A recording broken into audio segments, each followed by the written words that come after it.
ইউনূস স্যারকে আপনারা বিতর্কিত করার জন্য এই উপদেষ্টা কাউন্সিলের অনেক সদস্য জড়িত। স্বৈরাচারের দূষররা আপনাদের ভিতরে থেকে আপনাদেরকে ভুল পথে পরিচালিত করছে। আপনারা লেখাপড়া জানা মানুষ, নিজেরা নিজেদেরকে খুব শিক্ষিত মনে করেন, আচরণটা শিক্ষিত মানুষের মতো করেন। কেউ ডক্টর ইউনূস হওয়ার চেষ্টা করবেন না। উনার মুখ দিয়ে এখন পর্যন্ত উনি কোনো কথা বলেন নাই। উনার প্রেস সেক্রেটারি বলে, উনার উপদেষ্টা বলে, বিশেষ সহকারী বলে, কতক্ষণ পরে আবার সেটা ডিলিট করে দেয়। মানে আমরা একটা মগের মুল্লুকের মধ্যে পড়ে গেছি।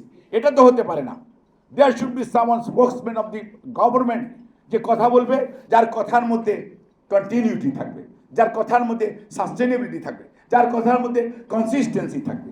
এটি কি এক একজন বড় সাহেব, ওনারা ভালো শিক্ষিত মানুষ, যেখানে ছিলেন ওখানে থাকেন, আপনাদেরকে ওই দেশের মানুষ সম্মান করবে। আপনারা বাংলাদেশে কি করেছেন? আপনারা একজন বাংলাদেশে কি করেছেন? একজন প্রতিরক্ষার সাইট নাকি দেখেন, উনি লতিফুর রহমান সাহেব যখন প্রধান উপদেষ্টা ছিলেন ওই সময় সে কয়েকদিন পিএইচগিরি করেছেন। লতিফুর রহমান সাহেব প্রধান উপদেষ্টা থেকে চলে গেছেন, উনি বিদেশ চলে গেছেন। এতদিন পরে আবার উনি এখন আমাদের প্রতিরক্ষা দেখবেন। আরে বাবা, এই দেশে কি আর কোনো লোক নাই? এতদিন বলছেন মানবিক করিডোর, অমুক করিডোর, তমুক করিডোর, এখন বলে কি আমি এগুলি বলি নাই, আমরা আলোচনাই হয় নাই। এই আলোচনাটা আনলেন কেন তাহলে? এই কনফিউশন তৈরি করলেন কেন তাহলে?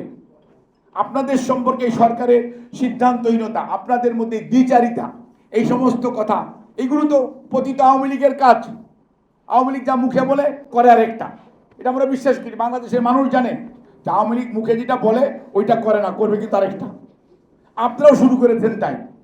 আপনারা যা ইচ্ছা তাই মনে হচ্ছে আপনাদের মানে পৈতৃক সম্পত্তি। বাংলাদেশের ভিতর দিয়ে কেউ যাবে আসবে, আপনারা সিদ্ধান্ত নেবেন। জনগণের কোনো দায় নাই। যেমন পতিত বা পলায়নকৃত স্বৈরাচার করত, কিন্তু আপনারা এই সমস্ত দায় ইউনূস স্যারের ঘাড়ে চাপাচ্ছেন। আপনারা ইউনূস স্যারকে আপনারা বিতর্কিত করার জন্য এই উপদেষ্টা কাউন্সিলের অনেক সদস্য জড়িত। আজকে কেন আন্দোলন হবে?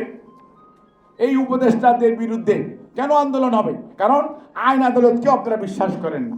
আইন আদালত যখন আপনাদের পক্ষে যায়, শেখ হাসিনার সময় যেমন ছিল তখন খুব ভালো, আপনাদের বিপক্ষে যখন যায় তখন আপনারা ফেসবুকে স্ট্যাটাস দেন। এটি কি?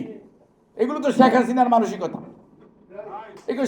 মানসিকতা, আপনারা এগুলো করেন কেন? আপনাদের মধ্যে তো আপনারা লেখাপড়া জানা মানুষ, নিজেরা নিজেদেরকে খুব শিক্ষিত মনে করেন, আচরণটা শিক্ষিত মানুষের মতো করেন, তাহলে দেশের মানুষ আশা রাখবে, বিশ্বাস রাখবে। আপনারা এটা কি করছেন? এই দেশের মুক্তিযুদ্ধ হয়েছিল, 30 লক্ষ মা বোন শহীদ হয়েছিল, আমাদের 2 লক্ষ মা বোনের সম্ভ্রমের বিনিময়ে আমাদের স্বাধীনতা অর্জন হয়েছে। এখন মুক্তিযুদ্ধের সেক্টর কমান্ডাররা যদি আইসা বলতো আমরা এখন দেশ চালাবো, কি অবস্থা হইতো?